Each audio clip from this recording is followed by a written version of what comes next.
George and Liz Ford faced a family crisis when their teenage daughter Rachel converted to Islam as a student in Leeds. Well, when I was at school, we didn't have religious education into other religions. It was just Christianity. So unfortunately, my understanding of other religions was very poor.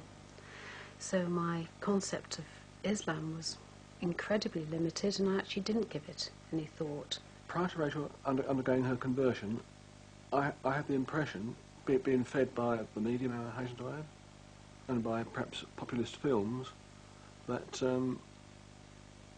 most Muslims were kind of hell-bent on the destruction of Western civilization. We're all kind of extremist fundamentalists. I first became exposed to Islam when I first came to university. Back at home in my village, there really aren't any Muslims at all. When I came to Leeds, obviously there was quite a few, and I was very curious. I think at the end of the day, I basically just wanted answers as to why we were here, what was our purpose. I was just curious, you know, it's a new ways of thinking of things. I think my reactions were shock, horror, disbelief. Was it a fad of Rachel's? Was she going to get over it? What will our friends think about it? I sent her emails saying that this has been a great blow and a great shock to the family, Rachel. How are we going to cope with it? What have we done wrong? Why have you rejected our ideals, our religion, our dress code, our personal code, all out the window? Why? What have we done that's so wrong? I just emailed him back and I said, it's not like I've come home and said I'm gay or I'm taking drugs or anything like that.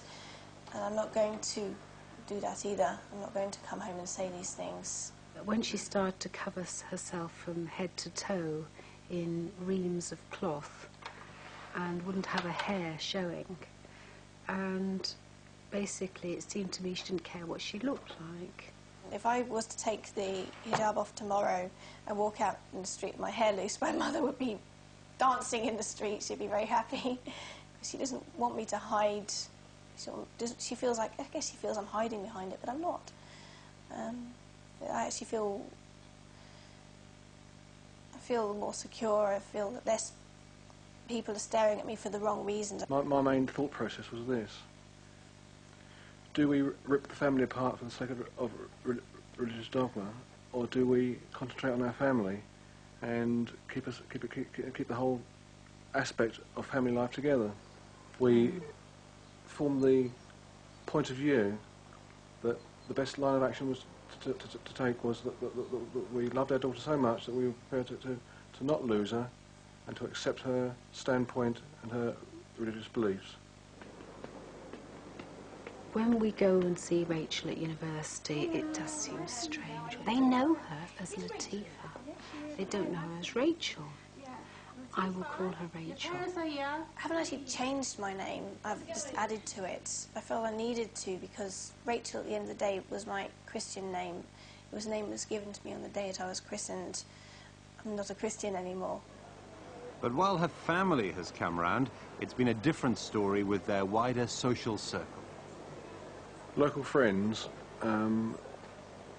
were very much against the situation on a covert basis rather than an overt basis, giving grimaces, frowns, a kind of vibe of disbelief. Colleagues, we are, I believe, locally respected people. They were very polite, but they were polite for our benefit and not for the benefit of Rachel. Yes, yes. There was a time where we went out with a friend. I know a friend who, unfortunately, I won't class as a friend now. And she was certainly plied with alcohol, even though Rachel, as a Muslim, of course, does not drink, and she will not drink. And she asked for a Coke, and it had something else in it. Definitely has something else in it. Things that have bothered me have been reaction of people that I do care about if they have been against it.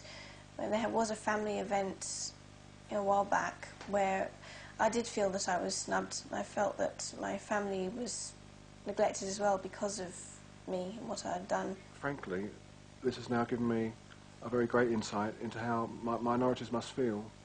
I've never been a minority. I've always been a majority, and to be on the other side of the fence has been a very cursory experience for me. I feel that they have been through a lot. I mean, it's a huge shock for them to have a daughter who's decided to change to a religion that they would see as so totally different to their own, even though it isn't, and they do understand that now. When Rachel did change and reject a lot of what we stood for, why was it our fault? Was it our fault? Well, now I can say no, it's not, because we did do our best. We're only human beings. And now we actually have a very forthright, intelligent, independent young lady as a daughter, and I'm so proud of her. But I can say that today, but probably last year, the year before, I would have been saying different things. But life is a journey.